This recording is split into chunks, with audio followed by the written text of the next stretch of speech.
everybody, and welcome to this very first episode of What the Field, our very own podcast. So, are you afraid that this is going to be another corporate, boring podcast? Yes, we are. With that name, Don't worry. With that name, Don't worry. It couldn't be. We have you covered. We just thought this would be an ideal place to talk a little bit more in depth about topics such as agriculture, but also sustainability and basically everything that matters in the world as it is today, in the state of the world today. So, by the way, I'm Emily. And I am Roman, by the way. I should be working, first of all, but I'm sitting here with two of the co-founders of CrowdFarming. Which should be working too. So this is not our work. This is not the job. Okay, good. But in a more serious matter, we're doing this podcast for the sake of transparency, really, to tell our end consumers what's going on at CrowdFarming, what's going on in the world of agriculture, and in this new food supply chain that we're trying to build. And to have fun. I was going to say, and again, but we don't want to make it boring. Perhaps have a bit of fun too. In this very first episode, we're honoured to be joined by... Thank you. We're very happy you guys are making some time for us. By two of the CrowdFarming co-founders. So we have Juliette, Simonin, and we have Gonzalo, Urculo. Thank you guys for being here today with us. CrowdFarming, co-founders is crowdfounders, no? CrowdFarming, you're right. Indeed. You're right. So first of all, who chose the name What the Field? And why? I think that's more to do with Emmeline. Oh my god, I feel so put on the spot right now. Yeah. So, What the Field, I think it's pretty obvious where it comes Okay. in. What the... No? No. But we were thinking, since we're in agriculture, we need to put the field in there. So Good. This is basically... Because we were wondering what could the name be. And since we will be asking a lot of questions, we thought what that would be a good... But we are in a good transparent place to podcast. start. You can say you are changing fact with Phil. Am yes, I right? Yes. say that? If you want to go... If you don't want to be PG-13, yes. Okay, good. Brilliant. Have you prepared for this interview? Did you read the questions beforehand? Because you're the boss? Because you can do that? Did I? No.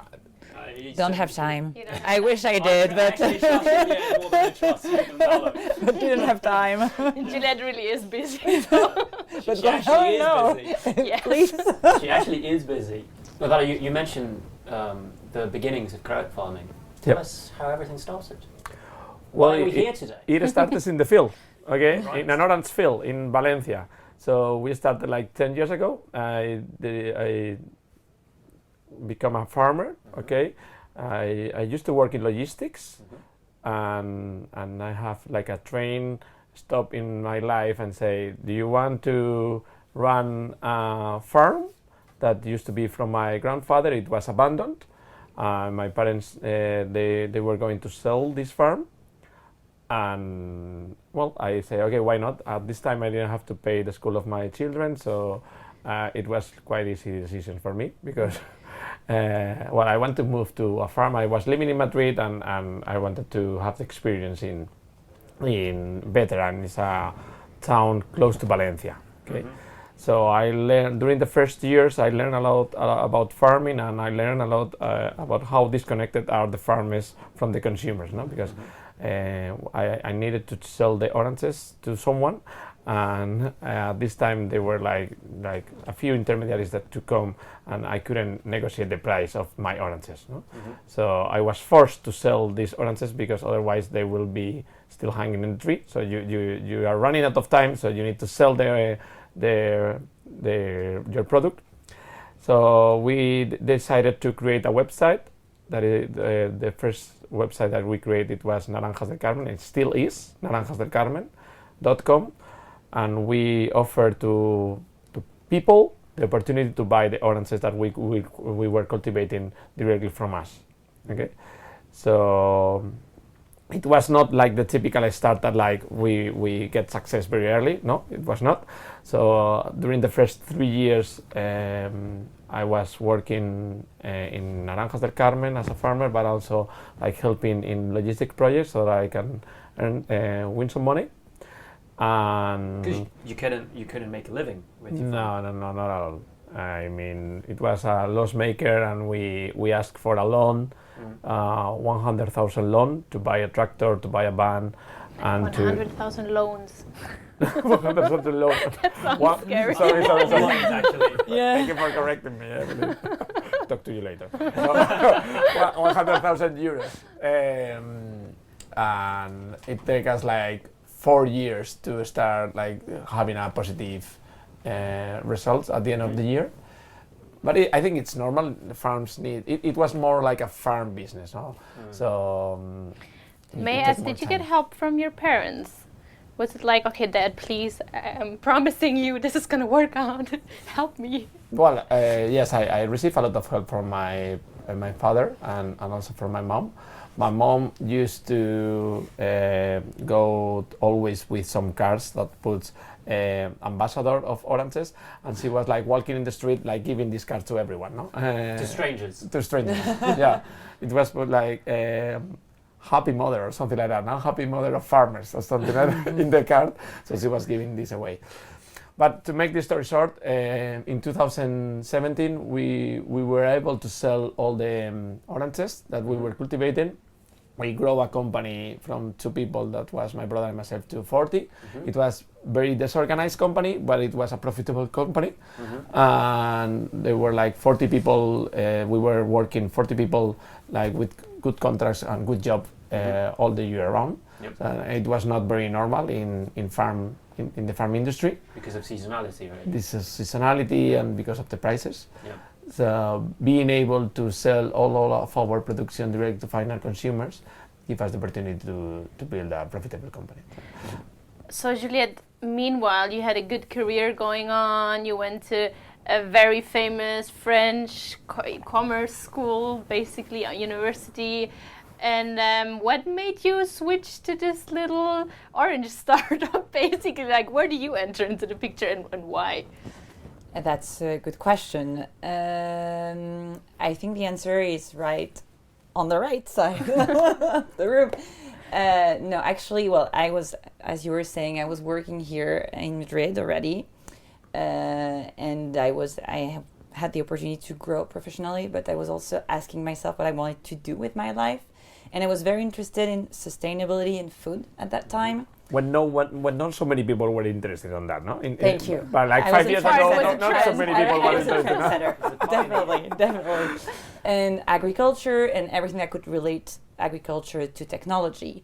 So, well, you know, Madrid is a small world. When you start talking about that, then I got 2 people that mentioned Naranjas del Carmen, the Urculo's brothers company. So I met them. And I mean, how can you not fall in love with a project? You can't. So I said, okay, that's such a great thing. I want to be part of it. And so we started. At the beginning, you say no. It was a bit difficult. I mean, the story is different. At the beginning, you said maybe you can join the company for this type of job, and I said, I'm not that bad in my current company right now. But then we started working together. We saw. I think it's very important when you actually start a company with people that you feel you can work with them and that you bring each other something. And we're very different as people and the way we think. And so it was kind of perfect. So that's when we started discussing very seriously of working together. And that's when I said, okay, let's go for it, because I was seeing it was working and that the 4 of us, we would really be able to create something because we're so different and we would complement ourselves. You know that I said that the company Naranjas del Carmen was like really, really disorganized because the positions were not very defined. There were not many protocols, and Juliette is Mr. Protocols, no? And Mr. This protocol. So this is when my brother and myself, together with Moises, the CTO of the company and also co-founder, we said, okay, we need someone like Juliette to organize ourselves and to organize the company. Okay, and was it not a bit daunting entering like basically a family business where you're not scared to be undermined by the 2 brothers or something? I don't know, because I would maybe feel this way. I'll give you a trick. At the beginning, when I started, I said, okay, I'll count every time I said Gonzalo is right, and I'll try to do the same with Gabby, so like it's all balanced, and then we'll see. Did the brothers fight a lot? Less than at the beginning. I think at the beginning there was more fighting, but it's normal because they really believe in it. When everything is disorganized, one of the ways to manage the company is to fight. No, when you have a disorganized company, but it's working, so we fight. And but what the good were thing the about teams? fighting, What were the teams? Was it like you and Gabi against Gonzalo and Mo, It's or not the did game, you? so- Because usually you have a was side, usually right? like it was very funny because it's true that they know each other much better, and obviously when you know a person better, you can fight a bit stronger, let's say. And for Moises and myself, like we're not family, literally. So it was very funny because you would have like the fight between the two brothers usually, and Moises and myself will try just to be like fair for both of them. at the beginning, Juliette Yes. choose the fights. Okay, Juliette is like, I mean, you see like a very polite French woman and everything. It always explains you in a very good tone, but when she needs to fight, you are lost. I mean, she's still French, so Yeah. she will not be taken down lightly. And it's funny because the year that we met Juliette, we were having so many problems with the French market. Like there were like French strikes, and they were throwing we sent like trailers from It was Spain the to year Germany. of the Gilets jaunes. Where? And So the first trailer that we sent to Germany with clementines, it was like stopped in France, and all the boxes were thrown away. So I was like, but so I say, I mean, I always feel like I don't know how we have been more success in Germany than in France, because we don't have any connection with Germany, and we have a lot of connection with France. No, Juliette is French. My brother, another brother I have, is married with a French woman, and it has been much more harder for us to be successful in the French market than in the German one. I mean, I'm looking around. You have a very nice office right now. Did you expect this kind of growth when you started the company, or when you joined the company? Like, because it's 130 something people now working for CrowdFarming. Yeah. I mean, we didn't have the time to expect. No, so we were just working. Completely agree. It's true. I mean, I'm not expect. I don't know how we will be. I mean, we do some business plans and blah blah blah. We draw some Excels, okay. But at the end, most of the time we are working in like. I mean, to be honest, now we are dedicating more time to the strategy. I mean, now I am beginning to think more in 2023, okay? But this is starting now. Until now, we have been working in what are we going to do next month, and what are we going to do next week. No, I mean, And I think that's actually the trick. You should be like this at the beginning, and then maybe you can try. As we were saying, we're like more people are joining us, and we have some experts in the team, so we can start looking at strategy deeper. But before, and it didn't make sense because you need to adapt to exactly what's happening. To survive, right? Exactly. So it actually made sense to do it like this. now we have like the opportunity to think longer than today or longer than tomorrow. No, but I mean, we are evolving, and the way we manage the company is evolving with the company. Indeed. When did your parents realize you have a real job? I mean, for me, it's going to be different because I'm going to be a bit harsh on that. But I think my parents thought I had a real job, and then I took that, and they were worried I had lost my real job. And then now they're saying... Exactly. So it was... I think they were like... It was like, you're joining a small company with Spanish brothers to sell oranges. Okay, if it's your life choice, there's no problem. But apart from that, I'm laughing. But they're actually been very supportive from the beginning. They're actually very good crowd farmers. Yeah. They try to sell it to everyone they can, a bit like your mother. So it's not. But it's true that it was kind of a big choice. But I think they're really seeing it's huge. Yeah. I mean, in my case, they have been always supporting us, so not a big deal. As far as I send them oranges for free, they are happy. That's actually really funny because your brother told me the other day that your mom was really upset because now she has to pay for the clementines. She does. You make your mom pay for her clementine? Not always. Not always. It was a mistake. It was. I forgot. Like, she reminded me. I mean, send me some clementines, and I really forgot it. You forgot it. Yeah. So at the end, she bought it. I'd say, yeah, but it's a good customer experience, UX experience. Huh? Exactly. If your mom can go through the process then Yeah. Oh, then it you, won't are be- you Exactly. insulting the mom? No, not no, just with me, but also with my mom. No. So you've been at CrowdFarming for 4 years now, right? For like I think in November we had our 4th anniversary. If you could go back in time, what would you do differently? Or are you like, no, we're perfect, we wouldn't do anything differently, we never made mistakes? So we cannot say we're perfect. Okay, got it. Emily, I mean, how can I answer to your question? No, We want to know about the lessons learned here. Like, give us the good stuff. Like, for a future, like someone trying to emulate you, what would your advice to that person be? I mean, I don't have advice for anyone about this topic. It's difficult. It's a really difficult question. Okay, what would I say? I mean, we have commit failures every day, but the good thing about committing failures is that you are a solver master, and we have become a solver master. We are probably one of the best companies solving problems very fast. Why? Because we are probably the company that has committed the most failures in 1 year. So, I mean, What's the biggest failure you've seen in 4 years at CrowdFarming besides starting this podcast? Come on now, Roman. Is anyone else here in the office could do it better? I didn't know. Obviously. No, I always say, for example, there are some decisions that I have taken that have affected the website because I was like very close mind because I have been doing this before in Naranjas del Carmen, so I was trying like copying what works in Naranjas del Carmen.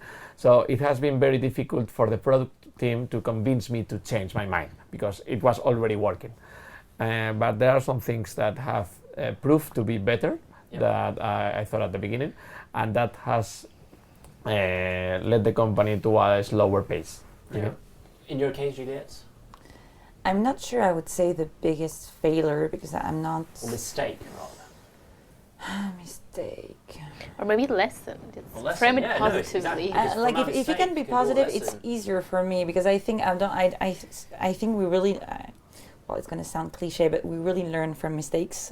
So I'm not sure I would say, okay, because if we didn't do that, probably we would have done other mistakes afterwards. But I would say the main learning point is really in terms of the teams. How do we interact together? How do we grow together? And how can we just get the best out of each other? I think this is really important, and to trust the people you're working with.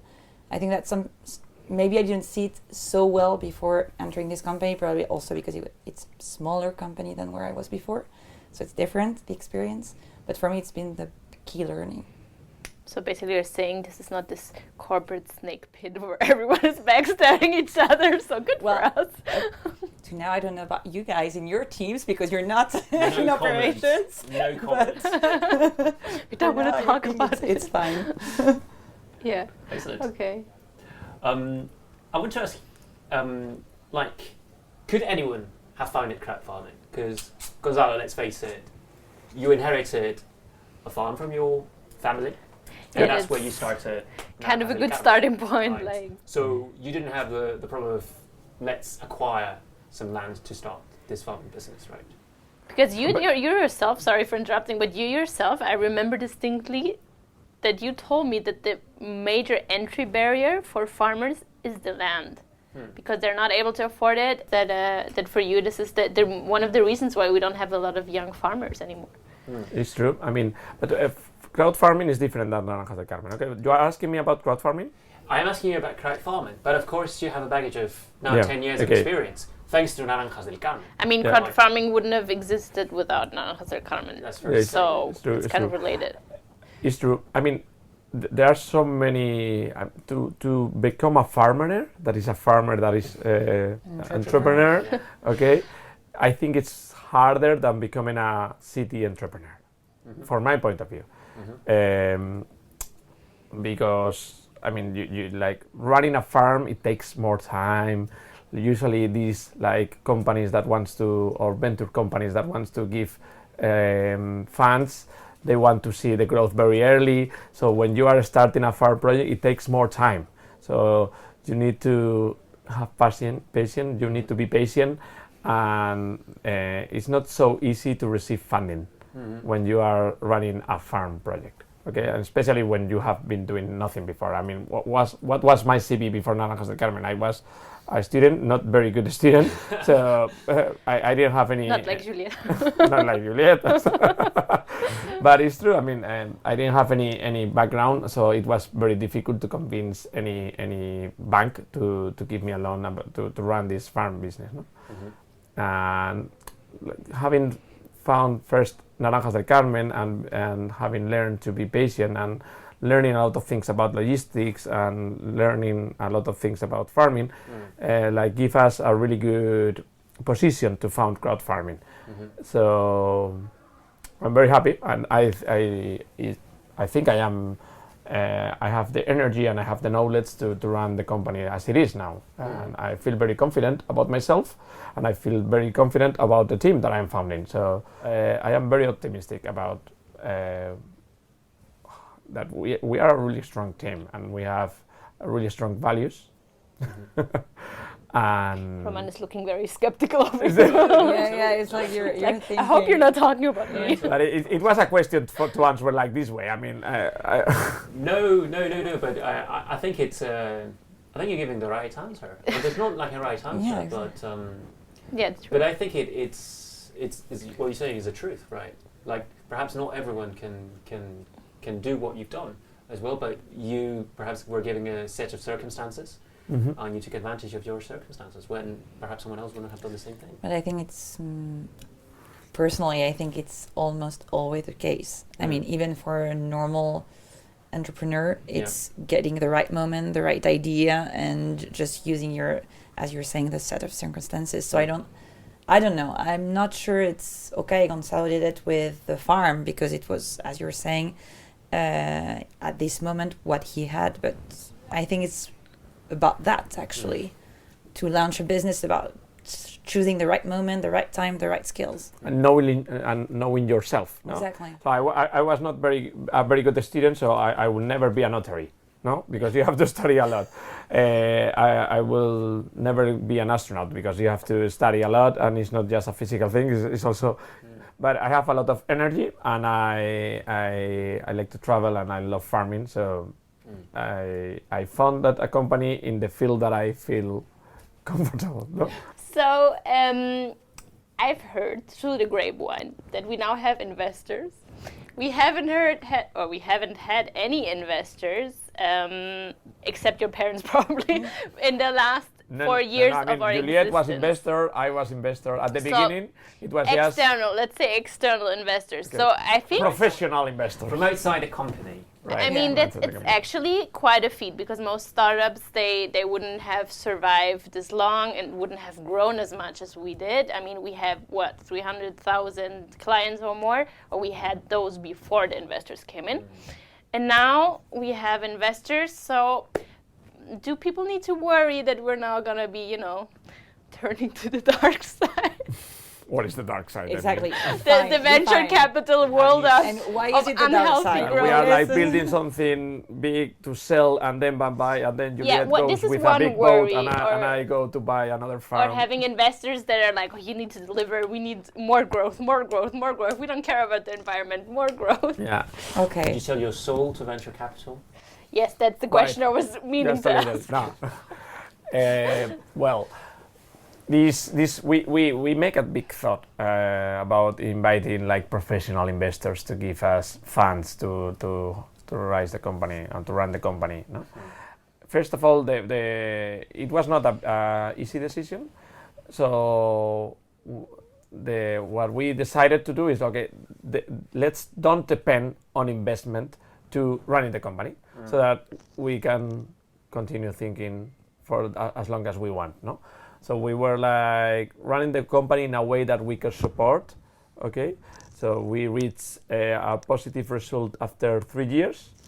So, and it was in our plans to start CrowdFarming. We asked for a loan to Banco Santander, 1.5 million at the beginning. So, and we were able to run the company, to hire a lot of people, and then to give back this loan. So we were not looking for investors to continue running the company because the company was already running.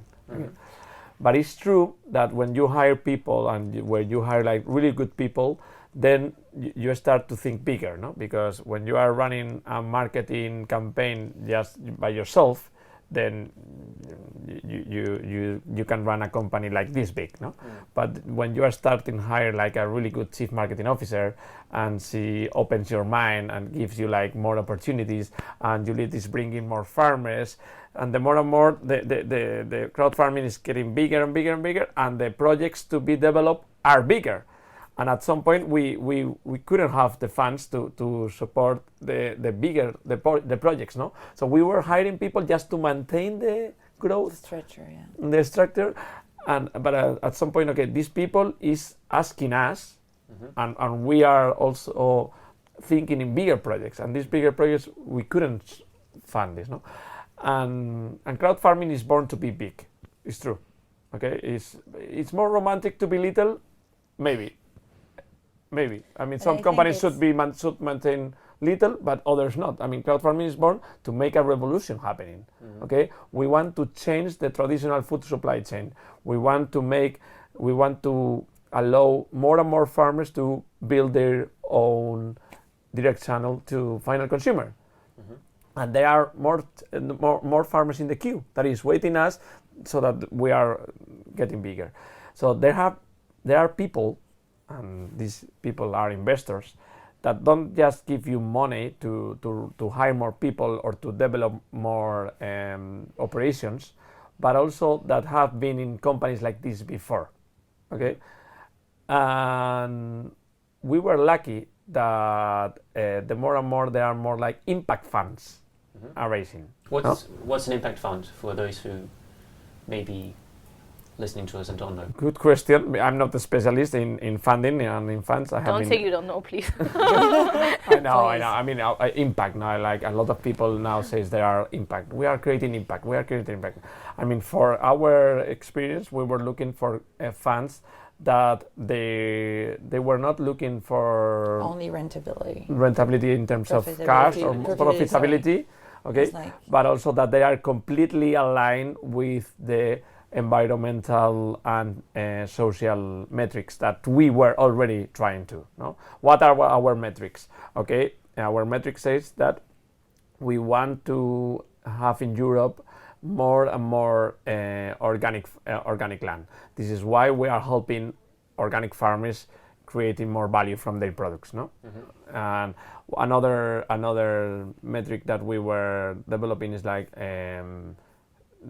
reducing plastics in packaging. No, so we are developing a lot of packaging that is compostable or recyclable. No, and another metric that we are looking is to empower farmers and creating jobs in rural areas. No, so we speak openly to these farmers. I mean,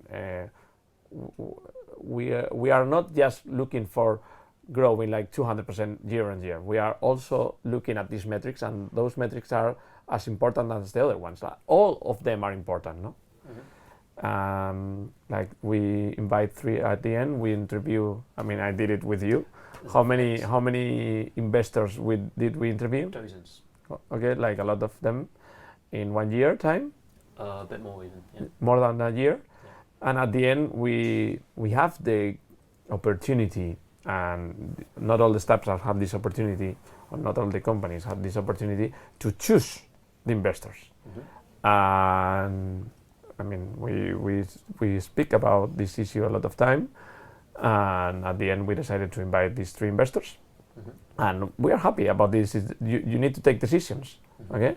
And I think we took and I'm sure that we took the right decision, because those investors are advising us how to grow the teams, how to maintain the culture, and they are also giving us money to open crowd farming in more countries, to paying better salaries, to hiring better people, to. He wants to replace us. Okay, sorry. I'm getting fired. Shit. He was like sweating over here. Fired now because we have money. Don't worry. I said, but thank you for stopping me. I mean, I was like starting to pitch. So, thank you. No, you were scaring us. That's it. No, sorry. We're going. Juliette, would you like to add anything to what Gonzalo Well, I think it was very complete, but maybe just, I'm sorry, but I'm going to say your question is a bit simple, if I may say so. Because He's I think attacking us now. No, I'm just saying it's true that we've had so many times this conversation, and I think it's the vision you have from outside that you make VC money enter your company, so you lose control, and then you're not doing good for the world anymore. And I think in our case, first, we're still, they enter the capital, but they're not the majority. So they don't have so much power. And actually, they can help us. I think you need to see it as a partnership, like it should always be. So and that's why the interviews you did with Gonzalo were so important. I just think we need, sometimes we have this vision, and it's true on so many topics we're seeing, and we could discuss about it on sustainability. Sometimes we go directly and there is good and there is bad. And probably, and as it is always in the world, the situation is a bit more complex, and it's just, you need to take the best out of these investors to carry out our mission, which is very clear, as Gonzalo was saying it, and to actually keep going and keep growing to help farmers and consumers. That's what we want to do in a sustainable way. Okay, but right there, actually, I do have a more critical question. So it's not going to be so simple. Okay. No, it was so simple. You've called us basic. Yes. No, Come on, you started this, Juliette. Perfect. Because speaking of sustainability and speaking of basically doing good, if you want to call it that, for farmers, for consumers, for this planet, you could argue, I'm not saying I'm arguing you, right? Don't fire me for this. Oh my but God. you could Behind the question, Emily, just say it right away. one could argue that we have a sort of inclusivity problem of sorts, that to be truly sustainable, wouldn't we need to be inclusive in the sense of that everyone can participate, the consumers can buy all their fruits at CrowdFarming, but not but just we are sustainable, but we are also professionals. Okay, so we want to deliver a professional experience to our farmers and to our consumers. Okay, and we have limited resources nowadays. I mean, we cannot invite all the farmers to the platform because, by the way, it needs at least 3 months. Since the first moment we visit a farms until we build the website for them, it takes us like 3 months. So, and it's good. I mean, it's 3 months to create a link. You know it, but for us, it's very important. It's a human connection, and they know CrowdFarming because they know the person working with them, and we get to know them. It's not just, okay, you just sign in on that, and we'll never see each other, and that's fine. That's not how we work. So it's normal that it's 3 months just to get to know each other. Sorry about that. It's true. So we have limited resources, okay? So, and then,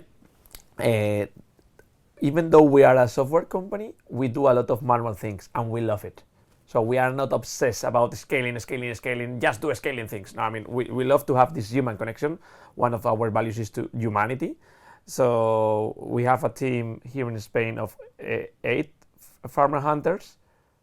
Like this is engineers that should visit the farms and so on.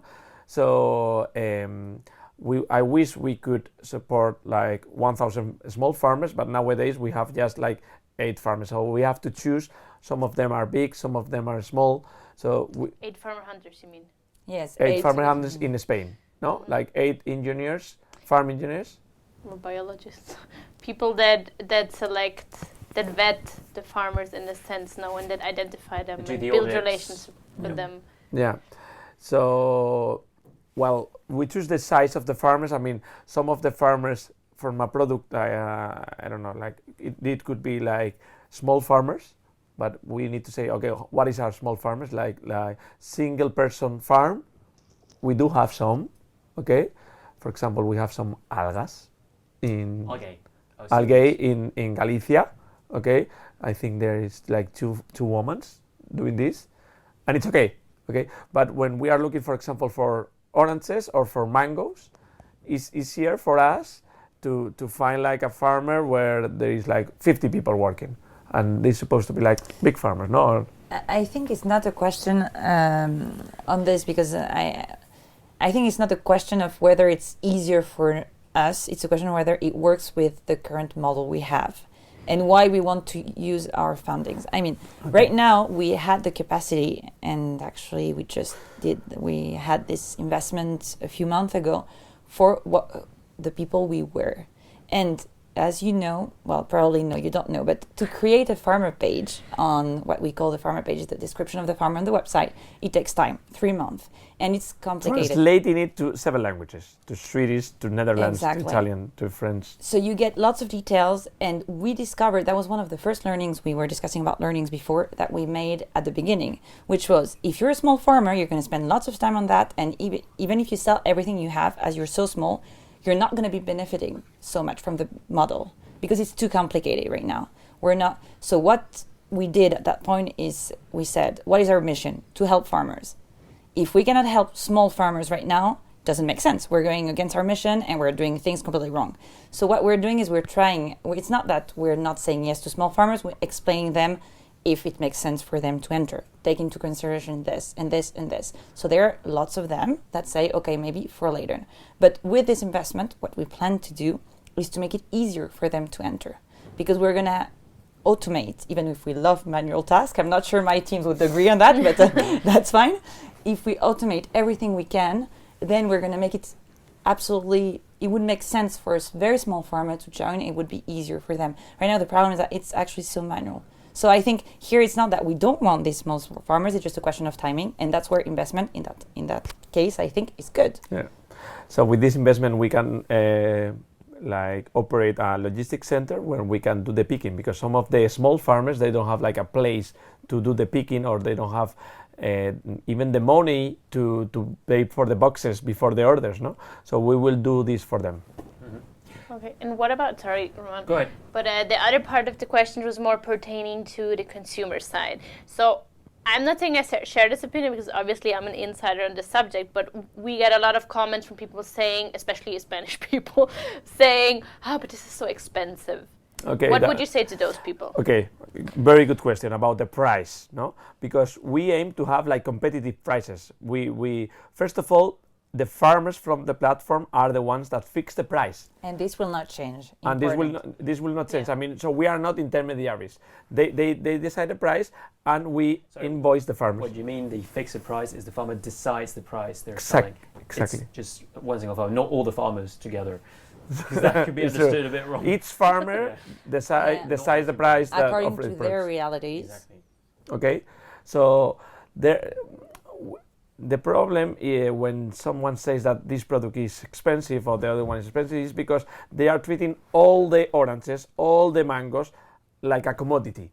And there are people that are growing mangoes and they are like paying attention about solar energy, or that they are paying attention to pay good salary to their workers. So they cannot compete with other people from other countries, or that they are just willing to have a piece of fruit that looks like a mango and they don't care about how is it growing. So you cannot compare apples and bananas. And then there is the organic point. I don't know about that. I think it's the basics also. We're selling organic fruits, so which means that usually farmers, it's higher cost for them to produce, so higher price. It should be affordable for all people in Europe, okay, to buy fruits directly from the farmers. But organic fruit directly from the farmers, and that the farmers receive a fair price, or what they consider a fair price, no, the farmers.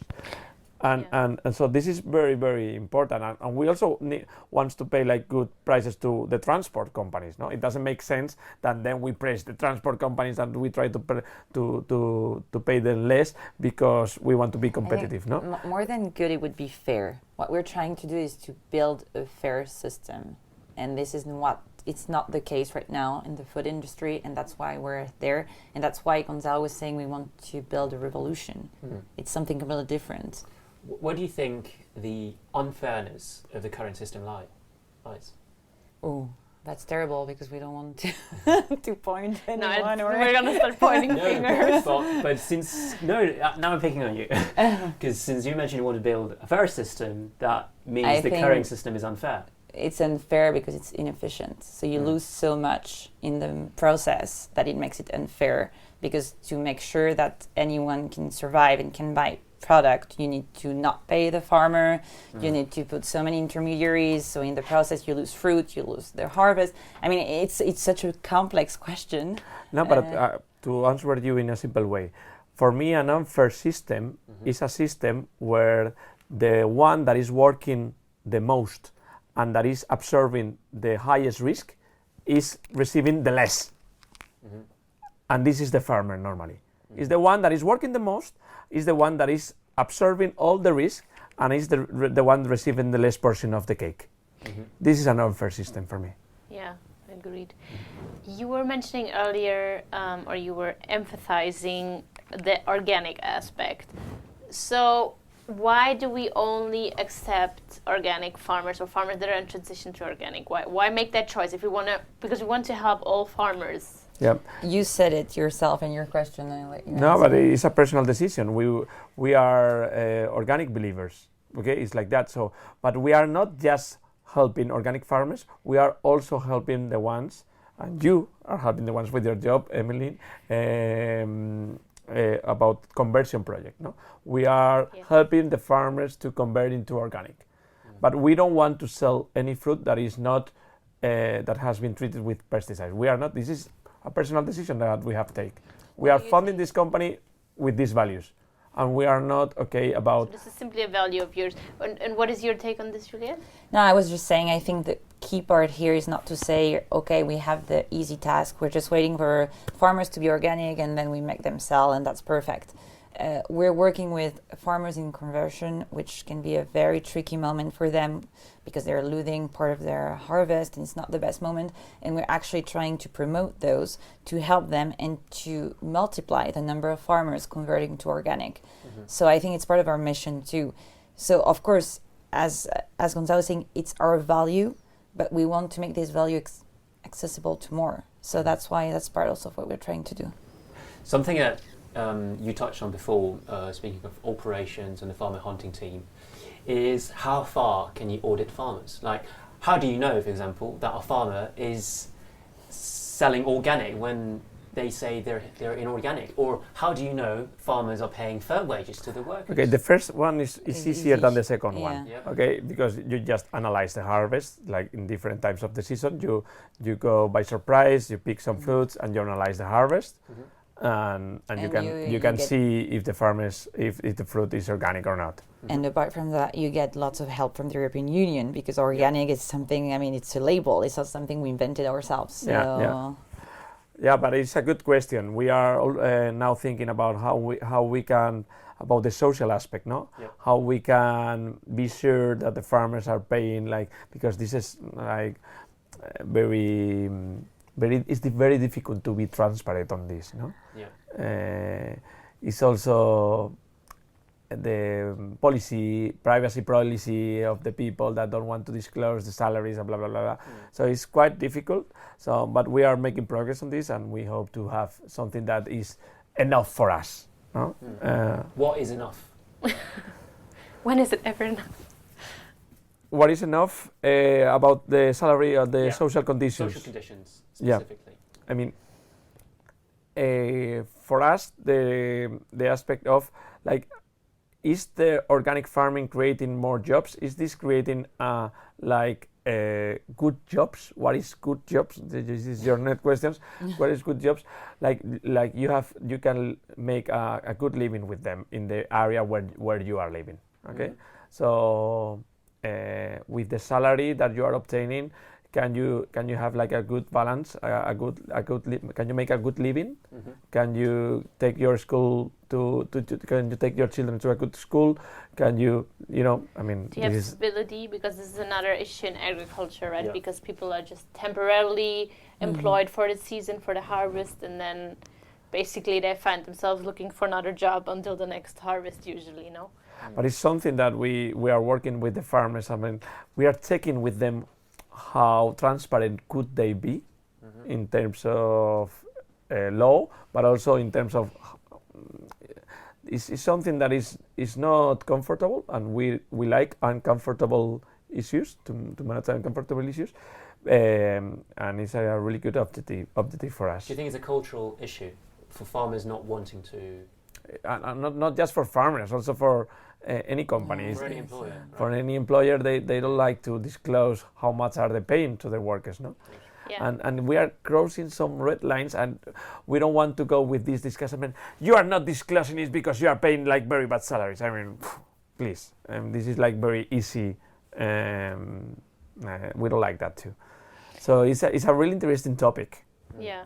Because sometimes we think that to be completely transparent, you have to cross all the red lines and to cross all the privacy. And sometimes, like transparency and privacy, they can match, and we need to find this place where they match. What would you say going forward are the major challenges crowdfarming is faced with? Barriers are there maybe existing today And barriers? that Okay, need to so be yeah. worked on to be able to grow even more, let's say? Okay, so we have a lot of Become barriers. better. Okay, so we need to get, for example, now when you go through crowdfarming, you can just buy like big amounts of fruits. No, you can buy like 5 kilos of clementines, and sometimes from some people like buying 5 kilos in a single boat is like too much. No. So we need to be more efficient in terms of logistics so that we can mix products from different farmers and making it like very fast so that they receive all the product very fresh. No? We have barriers also sometimes. We have like climate issues, no, like affect the harvest of the farmers. And there are people in crowdfarming that they were expecting some product, and at the end this product don't exist anymore because there has been like a big storm. So we need to communicate to them, and we have like tons of barriers. Now in terms of packaging, we have to evolve a lot. In terms of technology, we have to evolve so many things. We want to be, and this is one of our objectives, we want to be the most trusted marketplace in the world. Okay, not the biggest one, but the most trusted. Okay, we want to be treated from the farmer side, from the consumer side, and even the people working in crowdfarming. We want all of them to trust in crowdfarming. So this is a daily activity. I mean, it's not something that you make a plan and let's try to do this plan. It's something that we both need to transmit to the people. We need to be trusted. No, our team should trust on us. We should trust on our team. So this is one of our main objectives, to be the most trusted marketplace in the world. I think we also have a lot of challenges in terms of logistics, which is maybe the only point you didn't mention, because we're looking for the best routes to bring the fruits or whatever the product to the crowd farmer, and this means actually taking into account so many things because we want to be sustainable and to improve our logistics. Our management of everything. So that I think that's also another point we have. Well, thank you very much for answering our questions. We do not have time for more because Gonzalo, you speak too much. I don't know Yes, if anyone's told you that indeed. before. We need to work on that part for sure. We hope you didn't fall asleep listening to this first episode. We are promising the next episode will be a little bit shorter. In any case, thank you for joining us on this little field trip to the world of crowdfarming. And until next time, hopefully. Thank you. Bye-bye. Bye. Thank you. See you.